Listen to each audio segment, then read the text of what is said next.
Hey, you all. Joe Sousa here from Spanish Kept Simple. Nice to be back in the saddle again with another mini lesson. So, we're alternating between mini lessons and Spanish topics in general to help you out in the Spanish language. But I think these mini lessons are very valuable. These are some things that you would be learning with me at the beginning if you're a basic learner. You can always sign up for a free lesson or even just a meet and greet that can connect with a free lesson. It's all free and there's no obligations. If you'd like to sign up, go for it. My name is Joe Sousa, Spanish Kept Simple. I am the owner and primary instructor for Spanish Kept Simple.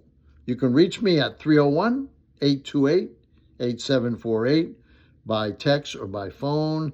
You can also email me, jpsousajr63 at gmail.com. So, as I mentioned, we have an exciting mini lesson for you. So, the topic of this mini lesson will be the verb tener, okay, which means to have. I think before we do anything else, you might want to know the different parts of tener in a conjugation. I have these all in different colored charts, and this is how it sounds. So let's go with yo tengo, I have, right? There's two U's, as always, the U formal and the U familiar. So the U formal is usted tiene. A good way to remember that is the letters T, N, and A. You say it quickly, and you have tiene. All right? So that's U formal, usted tiene, and then it's have. Now we have the informal or the familiar, which is tu, that's the pronoun. So everything before the verb is the pronoun, right? The yo, the usted. Now we have tu, and that is you familiar have two tienes with an S on the end. The you familiar always has the S on the end, and that'll go for any verb at all. All right, let's go with él and ella, he, she. This is always the same as usted, forever and ever, whatever verb, and it's él tiene, he has. Ella tiene, she has. So you see the difference. That one is has, the other ones are have. Okay, let's switch over to the we form. Nosotros tenemos. Nosotros tenemos. We have. All right, sounds like a 10, T-E-N. That's how it starts. That's how you can remember. So the other ones, the other one that you can remember with three letters is the plural part of the verb. So let's start with ustedes, which is either you all or you plural, like you would most likely be asking a question to people, maybe in a group setting or, a Zoom session with a group of people on in Spanish. Maybe you want to direct a question like that. So it's ustedes and then the three letters T-N-N. You say it quickly, and then you have the plural of tener. Ustedes tienen. See how easy it is? All right. So that's the whole conjugation of the verb tener. We got plenty to talk about. Excuse me. So let's go with the categories first. After the conjugation, the most important thing is to realize how we can use tener, and I've broken down ser, estar, tener, those first three verbs into three categories. So if you learn these 9 categories, you're good to go with these 3 verbs. And they're very powerful verbs and very common and very everyday type of verbs. So let's go with the first category. This is called generic. Now, generic doesn't fit in anything specifically. It's basically, if you look at it like, okay, it doesn't fit with the other 2 categories, let's put it in the generic category. Examples. I have a problem. Yo tengo un problema. Excuse me. So Another one is in general. It's I have a headache. Yo tengo dolor de cabeza. All right, that's something generic. I have an appointment. Yo tengo una cita. All these would be considered general amongst the other categories. Now, the other two are classified as expressions with tener, super common. You probably heard them without realizing that there's some type of expression. So they're called idiomatic expressions. All right, things like I am hot, I am cold, thirsty, hungry. Oh, there's about 10 of them. In a hurry, to be lucky, to be right, wrong. I'll go over some of them. And then what I'll do is I'll attach the list to the verb tener with the idiomatic expressions. And you'll realize after knowing these expressions, it'll really open it up for you as far as expressing yourself with common things that you say in the Spanish language. All right, so what you do is you conjugate tener. Okay, let's just say you want to say tener años. That means to be a certain amount of years old. So let's do this. Let's say if I was 50, it's a nice round number. Let's say 50. If I want to say I am 50 years old, the unique thing is you're actually saying in Spanish, I have things. I have 50 years old. It sounds kind of awkward, but in English, we use the to be verbs. And it's I am, of course. I am 50 years old. So in Spanish, it's yo tengo 50 años. So the actual expression is tener años. You just have to fill in the blanks like conjugate tener and then say the whole thing together with tener años, to have years. And there you go. That's idiomatic expression. Let's do a few more. I'm hungry and I am thirsty. Let's say I'm hungry. He is hungry. Él, then you conjugate tener. Él tiene hambre. Okay? So we are thirsty. So you want to put tener in the nosotros mode. Nosotros tenemos sed, which is thirst, S-E-D. See how easy that is? Pretty cool. You can do some more. Let's say to be lucky. To be lucky. All right. To have luck, you would be translating it like that, but it's different in Spanish. So let's do the plural. Ellos, and then remember that TNN. Ellos tienen, and the word for luck is suerte. Ellos tienen suerte. They are lucky. All right? Another idiomatic expression.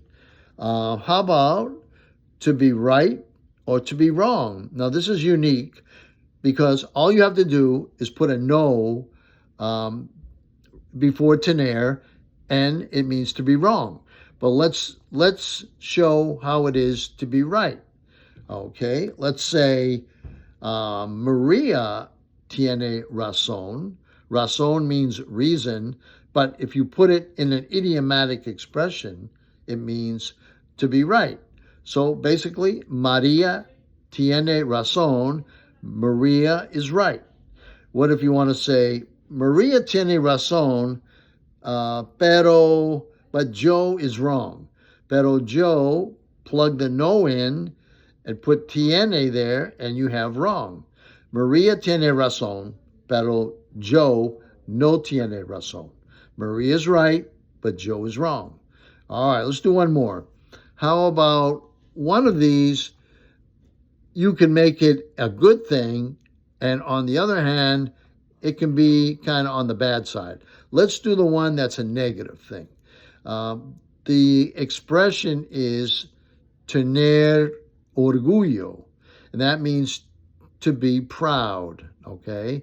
And within proud is pride. Sometimes people have too much pride. So if you just say on its own, John tiene orgullo. What you're saying is John is proud. Not really a good thing, to say, because he could be into himself. He doesn't care about anyone. He's just proud. What if he's proud of something? So let's make John a good guy now, and we'll say John is proud of his family. Okay, this is how you say it. Still using the idiomatic expression. John tiene orgullo, de su familia. So he's proud of his family. So you just put that de in there, and then you can go crazy with it.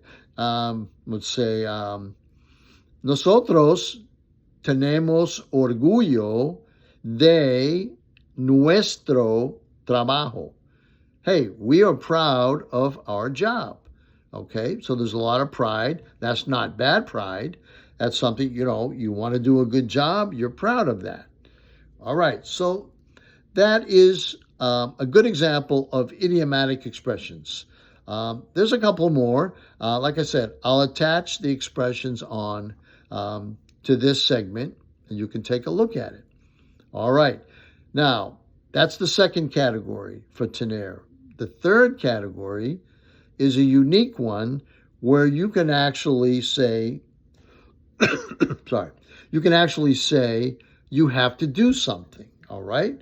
What you do is you, once again, conjugate tener, right? Let's say, ellos tienen. We'll start out like that. And then in between these two verbs, there's going to be another verb, which is the action verb for this tener que phrase. That's what it's called. So you have the generic, idiomatic, and tener que. So you conjugate tener, ellos tienen. So you put a K in there as a bridge, Q-U-E. Okay, that means to have to do something. So we're okay now, but what do you have to do? We got to do something. So let's say they have to speak more Spanish. Okay, so our second verb is hablar, to speak. It's not conjugated. That's what makes it easy.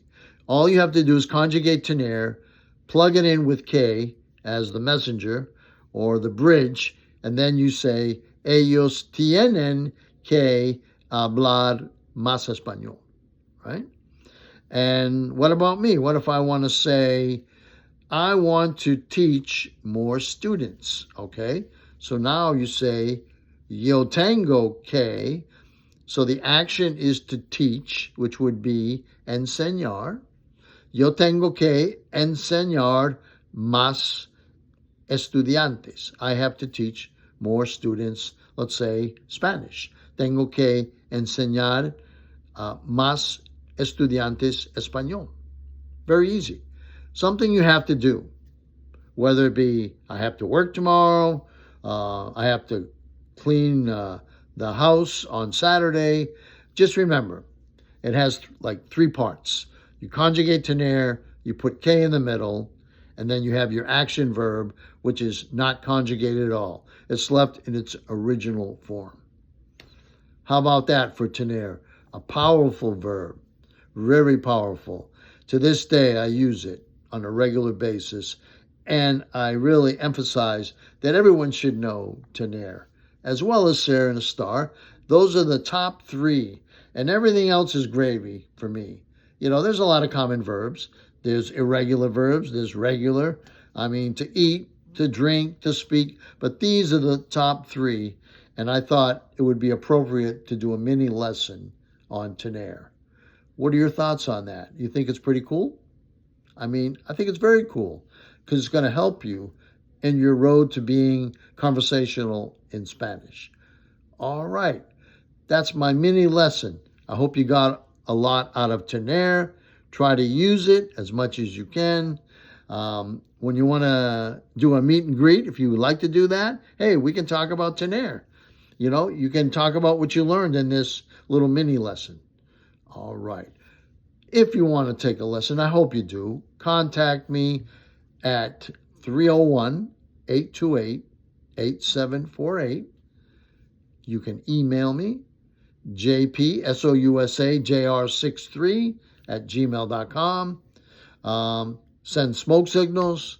That won't make it, but you better try the other ones. They're probably a lot safer.